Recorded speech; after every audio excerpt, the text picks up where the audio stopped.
For the first time, the West are actually hearing our point of view. Some of the point of view might not go well with other people, but at least we have a conversation. And I think that is the reason why people reacted that way. Yeah. It's such an incendiary subject matter. I've never seen social media so ablaze with hostility on both sides. Did you actually, as well as enormous praise from the Arab world, did you also get criticized by some parts of the Arab world for not going perhaps hard enough? Oh, you didn't do that, you didn't do that. The thing is, this is like, you're damned if you do, you're damned if you don't. Right. If you don't speak up, why don't you speak up? If you speak up, you didn't speak up enough. If you're done, why are you if you speak up too much, oh, you're taking all the attention on you. And I love that fact, because people always who accuse people of being the center of attention, they are actually not very happy that the attention is not on them. This is actually like a rule on social media. But yeah, there was a backlash, but there was also a backlash from the other side, which I mean, here and other comedy clubs, I worked with people from all kinds of different backgrounds, Jewish, Christians, Muslims, Arabs, atheists, all kinds of people. And there are a lot of people who went to my socials like, oh, so you're a terrorist sympathizer now, you know? And I think it is important to have a nuanced, deep, interesting, intelligent conversation. A lot of people waiting for this are kind of like, yeah, Bاسم, bury Bírs, show him. And this is the problem with the news today. The problem is the news today, it's not about the news anymore. It's about the people giving you the news. So it becomes a show, a circus. Two gladiators in the Colosseum, two pigs fighting in the mud. And this is why people don't get anything out of it. It's a circus. You know, one of the things I heard a lot was, who is this guy? And they weren't talking about me. Sometimes I wonder. Now, obviously, you're very, very well known in the Arab world. You're known as the kind of, they called you the Arab Jon Stewart, and you're well known in America, but you weren't that well known, for example, in the UK. And I think what this interview did, it made a lot of people think, wow, all right, this is incredible, but tell me more about Bاسm Youssef. And I did a bit of research into your life, and it is a fascinating journey that you've gone on to get here to Los Angeles. And I think it's worth just taking a little beat here to talk about this, because you began in...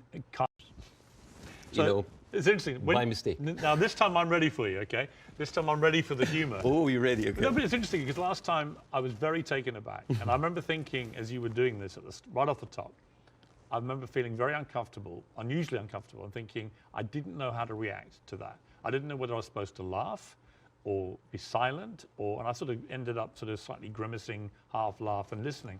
And then I realized it was very powerful what you were doing. It was satirical, but it was savagely satirical and extremely effective. And that's why I think the interview did so well. You know why? Because all I did was just take the talking points that's been in the media, not just for after October 7th, all through the conflict. It's always like, we need to kill it. All right. You need to kill 5? No, kill 10. You need to kill some? No, kill all. This is what satire does. You take reality, flip it on its head, exaggerate it, and then you can see how sometimes very uncomfortable and even sometimes stupid that sounds.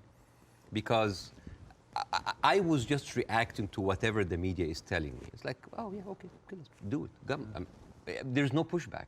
So suddenly, the person who's proposing the most extreme measures is like, oh, we'll take it, oh, no, that's too much.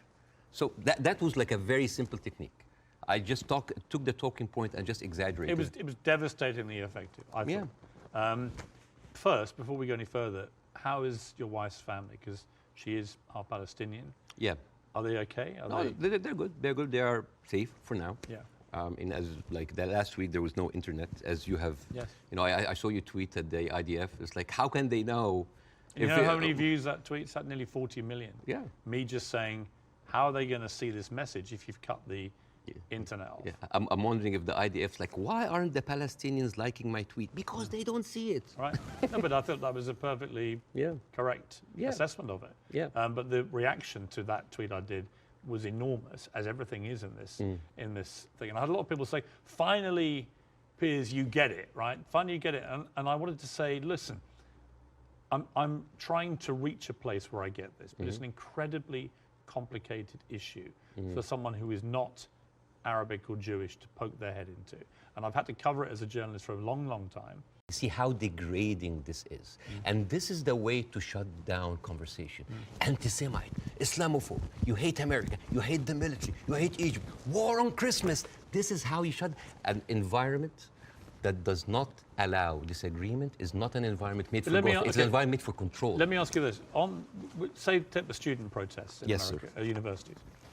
I have no problem instinctively with students protesting. It's actually part of the DNA of being a student, right?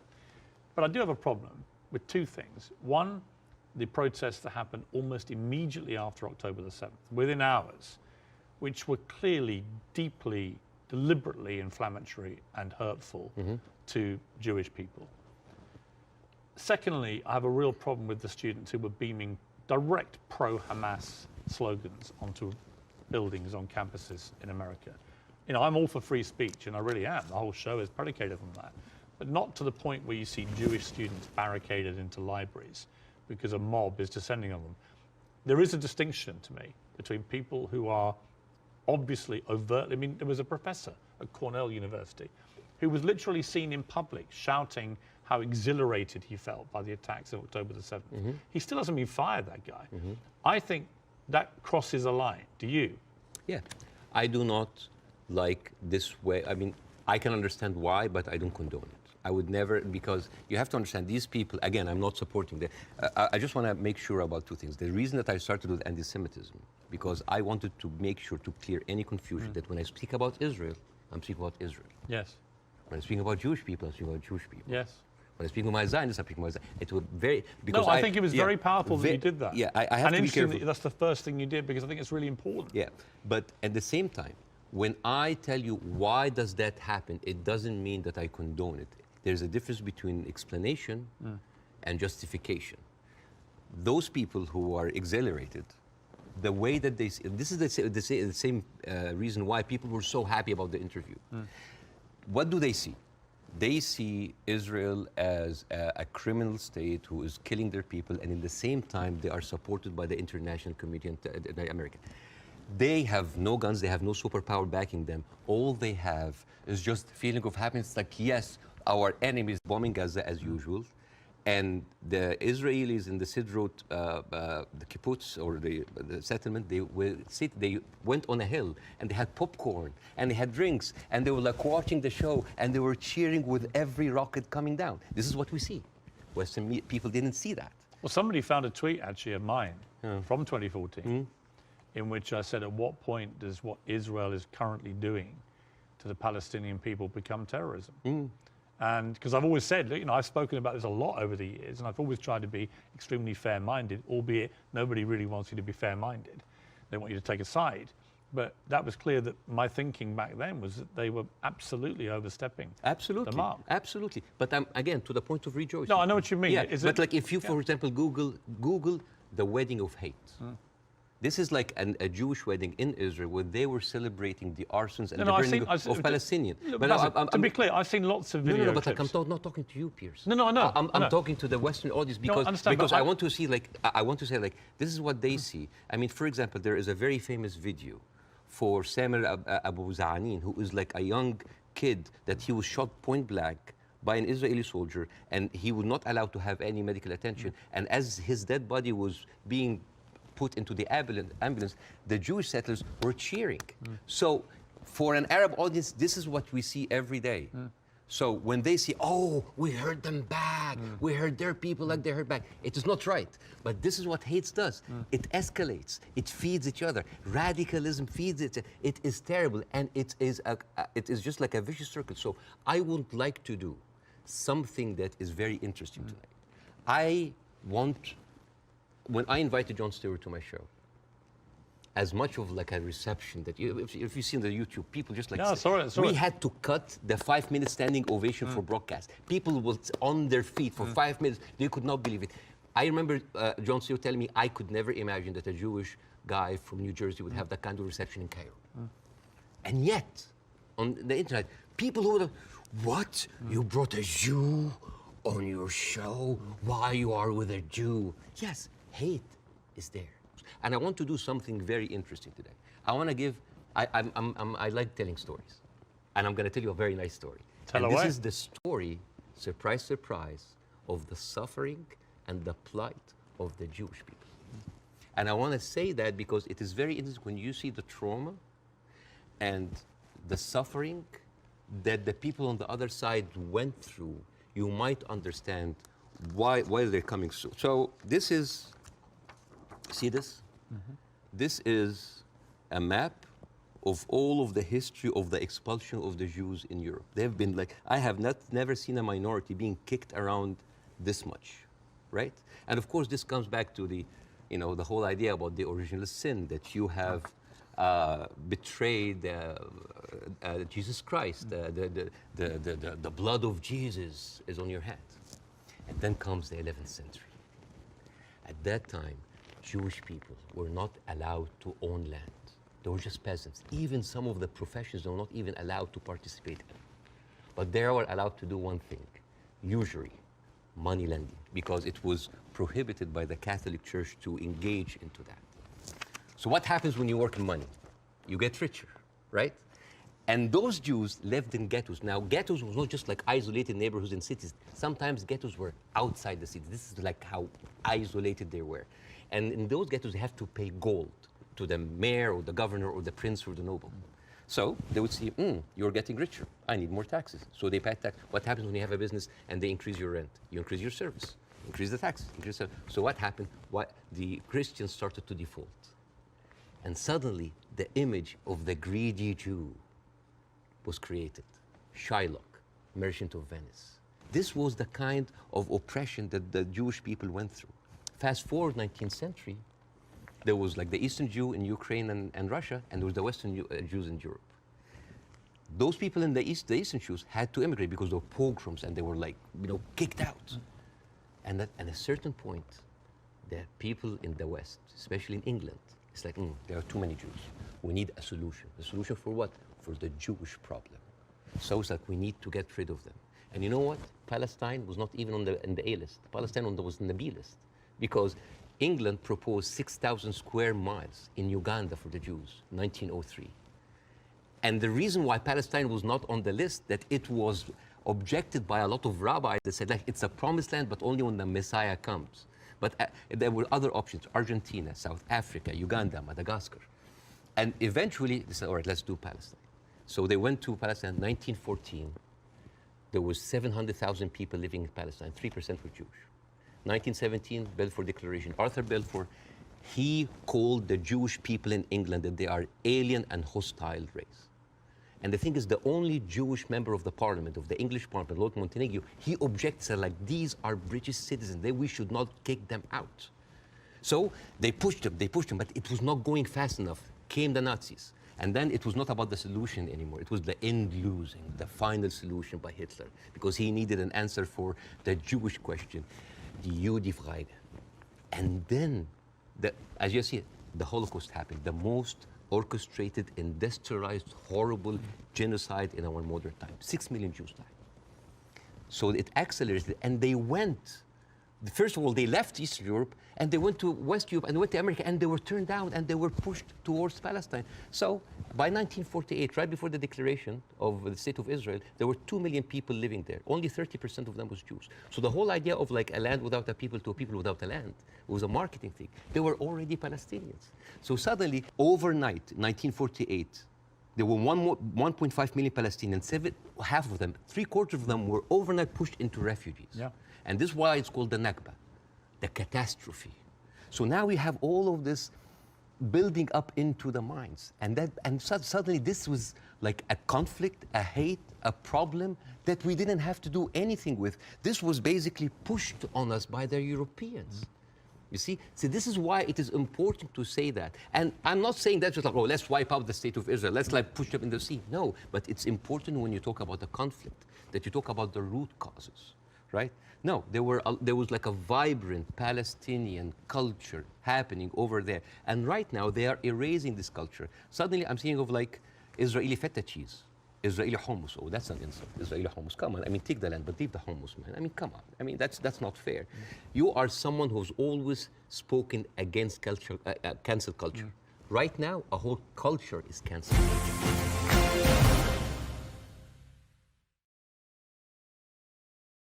And and according to the law, those people have absolutely no right to go back. Even if you are a Palestinian with an American passport, they give you hell in order to go in. And yet, a Jewish person born anywhere in the world, born in Poland, born in Ukraine, no question asked, he can jump on a plane, land in Israel, and get the Israeli citizen and take a house that most probably belonged to a Palestinian.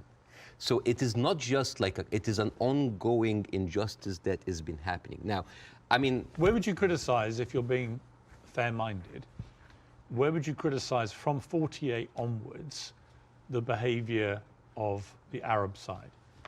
Well, put yourself in the Arab side. At 1948, you constituted 70% of the population. Suddenly, the UN is giving you 48% of the land, right? Not just that, I mean, the Arab regimes, because they did terribly, and see, this is the thing, like, Arab nationalism at the height of these people feed on each other, you know, because it's very, very important to have a problem. Oh, it's Israel, and then and for Israel, oh, it's the Palestinian. It's a very good distraction. I mean, sometimes I feel that like the Palestinian cause is very useful for both sides to stay there as attention because it's always a way to reflect. But and this is a very important question because in the mind of the Western audience, they always thought of the Palestinian resistance or the Palestinian side as like Islamic, as militant. No, as a matter of fact, some of the early suicide bombers were female Christian Palestinians because they, like the RIA, you know, they were fighting for a land. The whole idea of Islamization of the whole cause came very later. As a matter of fact, you will find this very interesting because when I saw this, I did not believe it. This, you know, the Fatah movement, which is the PLO, the Fatah. This was their slogan. Can you see? You see there's a crescent, a cross, and a menorah. And they say unitary, democratic, non-sectarian.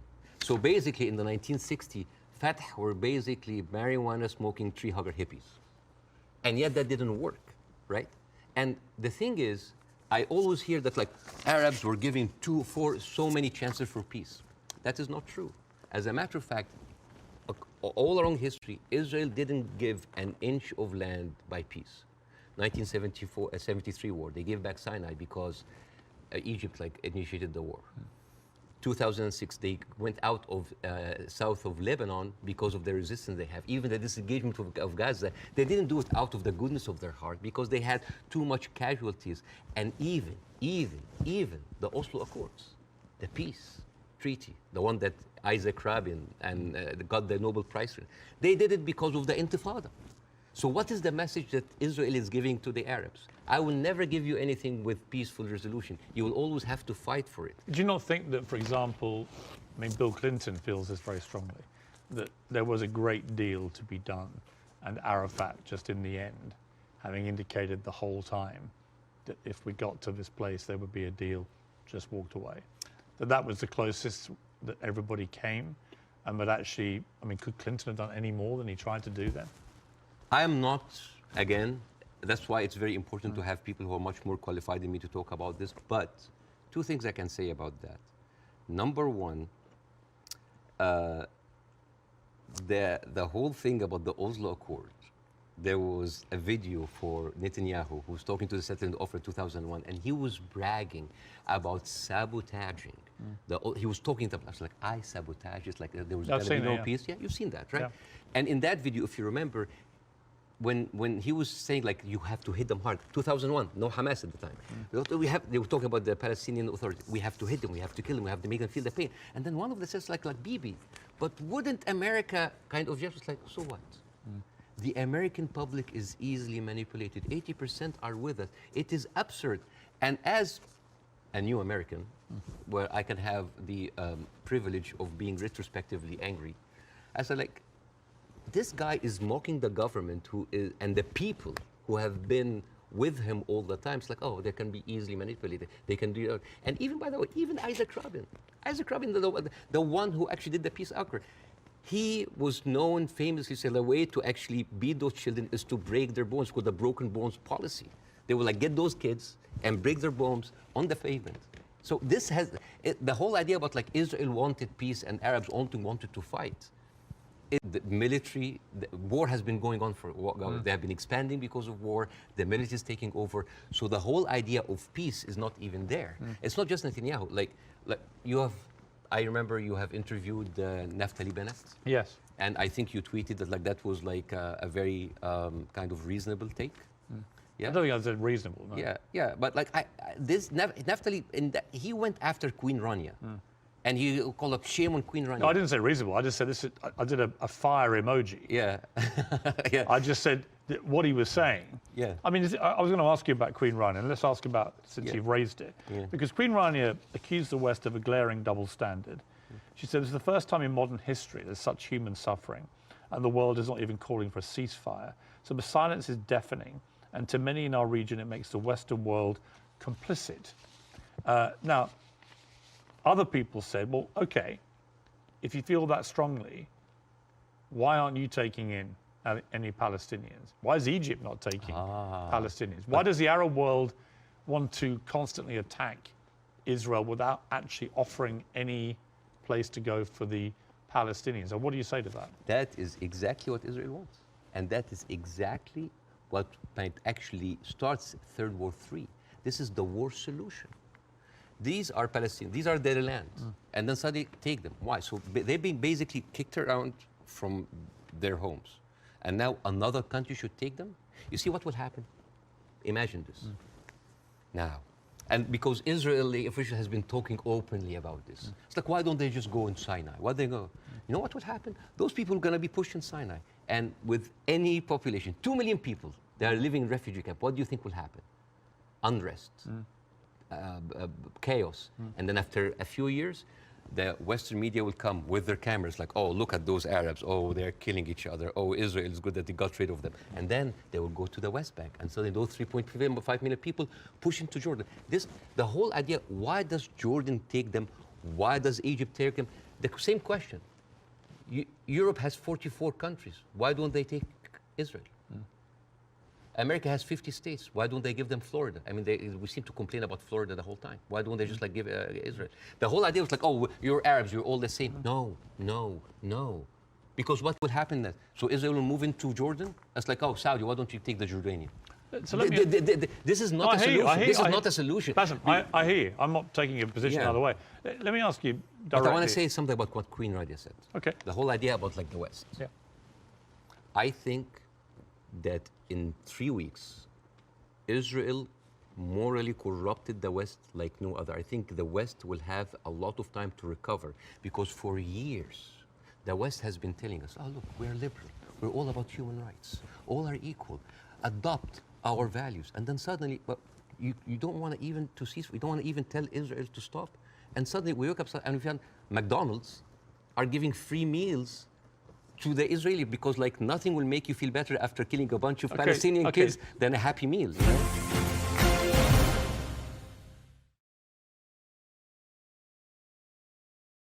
As the world did with ISIS, for example. And I think there are a lot of parallels given the way they behaved on October the 7th to ISIS. How do you do it?